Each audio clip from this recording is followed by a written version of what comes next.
வணக்கம் நண்பர்களே. வெற்றி துளசி சீரியல் செம பரபரப்பாக போயிட்டு இருக்குன்னே சொல்லலாங்க. ஒரு அதிரடியான கதை கட்டத்தில் கதையே கொஞ்சம் சோகமாக போயிடுது. சிவராமன் இறந்துட்டாங்கங்க. இதை தூக்கி வாரி போடுது நம்ம துளசிக்கு. துளசி எங்கள் அப்பாவுக்கு என்ன ஆச்சு, எங்கள் அண்ணனுக்கு என்ன ஆச்சு அப்படின்னு பதறி போய் ஹாஸ்பிட்டலுக்கு போய் பார்த்தா உங்கள் அப்பாவை இப்போ பார்க்கக்கூடிய கண்டிஷனில் இல்லை அப்படின்னு டாக்டர் சொல்கிறாங்க. என்னங்க என்னாச்சு, ஏன் பார்க்க முடியாது அப்படின்னு 1000 கொஸ்டினோடி நம்ம துளசி டாக்டரை பார்க்காங்க. அப்போ தான் ட்ரெயினில் அடிபட்டு உடம்பு சிதைஞ்சு போச்சு, அவங்க பார்க்கவே முடியாது அந்த கண்டிஷனில் தான் இருக்குது அப்படின்னு அந்த இடத்துல சொன்னதோட துளசி அப்படியே ஒடிஞ்சு போயிடறாங்க. துக்கம் தாங்க முடியாமல் நம்ம வெற்றி முருகன் அப்படியே சோகமாக ஆயிறாங்க சிவராமன் குடும்பம். அதை பற்றி தான் நம்ம இந்த வீடியோக்குள்ளே பார்க்க போகிறோம். அதுக்கு முன்னாடி சேனலுக்கு லைக் அண்ட் சப்ஸ்கிரைப் பண்ணுங்கள் ஃப்ரெண்ட்ஸ். பக்கத்தில் இருக்க பெல் ஐக்கானையும் கிளிக் பண்ணுங்கள். அப்போ தான் நான் போடுற ஒவ்வொரு வீடியோவும் நோட்டிஃபிகேஷனாக உங்களுக்கு கிடைக்கும். வாங்க ஃப்ரெண்ட்ஸ், வீடியோக்குள்ளே போகலாம். ஃபஸ்ட்டு எடுத்த உடனே பார்த்தோன்னா ஒரு அதிரடியான கதை கட்டத்தில் நம்ம சிவராமன் முருகனை காப்பாற்றுறதுக்காக தான் உயிரையே பணைய வச்சுட்டாங்க அப்படின்னே சொல்லலாங்க. அவங்க முருகன் அவங்களோட கால் தண்டவாளத்தில் மாட்டிக்கிட்டு அதை எடுத்து விடுறாங்க. எடுத்து விட்டுக்கிட்டு அவங்கள காப்பாற்றி விட்டுட்டு இவங்க என் பையனை காப்பாற்றி நான் உயிரை விட்டுறேன் அப்படின்னு ஒரு கட்டத்தில் சிவராமன் அவ்வளோ பெரிய தியாகத்தை பையனுக்காக செய்துட்டாங்க அப்படின்னு தான் சொல்லலாங்க.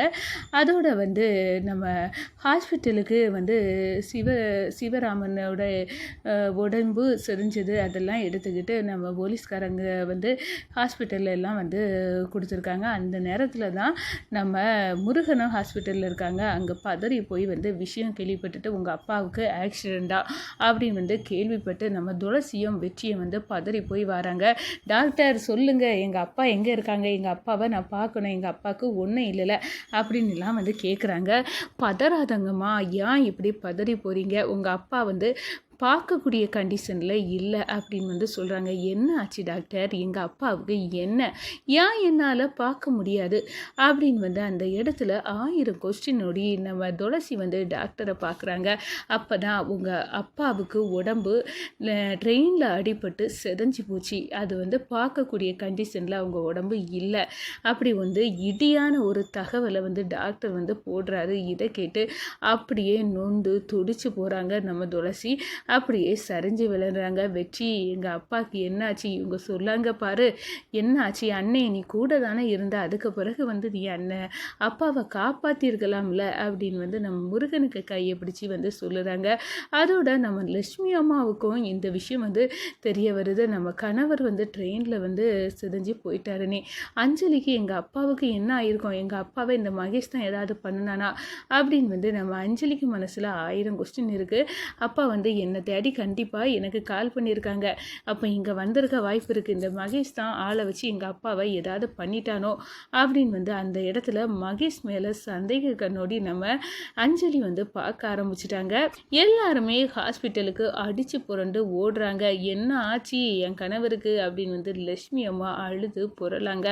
முருகன் எனக்காக அப்பா உயிரையே விட்டுட்டாங்க, இதில் இவ்வளோ பெரிய தியாகத்தை வேறு யாராவது செய்வாங்க, பெத்த அப்பா கூட செய்யாத தியாகத்தை எனக்காக வளர்த்த எனக்காக பண்ணியிருக்காங்களே, இவங்களை நான் எப்படி கும்பிடுவேன் அப்படின்னு அந்த இடத்துல நொந்து முருகன் அப்படியே அழுந்து புரளாங்க. நம்ம ரேவதியும் அப்போவே என் குங்குமம் நான் வச்சுருந்தது அப்படியே தட்டி விழுந்து, இதெல்லாம் ஏதோ ஒரு நடக்க போகுதுன்னு நினச்சேன், ஆனால் கடைசியில் என் குங்குமத்தை காப்பாற்றிட்டு மாமா போயிருக்காங்க, அத்தையோடது தான் பறி போயிருக்கு, பாவம் அவங்க எங்களுக்காகவே இப்படி ஆகிட்டாங்க அப்படின்னு அந்த இடத்துல நொந்துருக்குறாங்க நம்ம ரேவதி. அதே நேரத்தில் எப்படி இதெல்லாம் நடந்து வச்சு அப்படின்னு கேட்குறாங்க. முருகன் அண்ணன் தானே கடத்துனாங்க, அதுக்கு பிறகு அப்பா எப்படி ரயில்வே தண்டவாளத்துக்கு போனாங்க ஆட்டோயில், யார் இதெல்லாம் பண்ணுனா அப்படின்னு அந்த இடத்துல கொஸ்டினோடி பார்க்குறாங்க. அண்ணனை கடத்துனாங்களா, அண்ணனை கடத்துனாங்கன்னா அண்ணனுக்கு விரோதினி யாருமே கிடையாது, அப்படி இருக்க நேரம் அண்ணனை கடத்தணும்னா இந்த மகேஷாக தான் இருக்கும், இந்த படுபாவி மகேஷ் அந்த அண்ணனை கடத்திருக்கான்னா அதில் ஏதோ ஒரு இருக்குது, நான் கண்டுபிடிக்கிறேன். இந்த மகேஷை விடக்கூடாது. நம்ம அப்பா நம்ம வீட்டுக்கு வந்திருக்காங்க, என்னை தேடி தான் வீட்டுக்கு வந்ததாட்டு அம்மாவும் சொன்னாங்க. அப்பா எனக்கு தான் கால் பண்ணாங்க. இதில் ஏதோ ஒரு உள்குத்து இருக்குது, இந்த மகேஷ் தான் எல்லாத்துக்கும் காரணம் அப்படின்னு வந்து நினைக்க நேரம் மாமாக்கி இப்படி ஆயிட்டே அப்படின்னு வந்து ஒரு ட்ராமாவை போட்டு நம்ம மகேஷ் வந்து புலம்புறாங்க.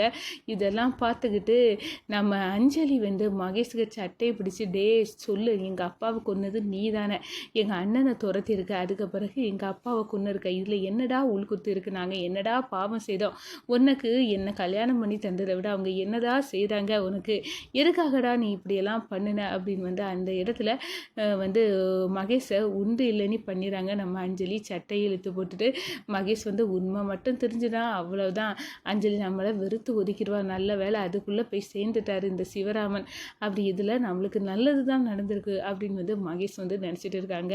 ஆனால் மகேஷோட சாயம் கூடிய சீக்கிரத்தில் வெளுத்து அஞ்சலியே வந்து மகேஷை கழுத்தை குத்தி வந்து வெளியே தள்ளி மகேஷை வந்து ஓட விடுவாங்கன்னு பார்க்கல.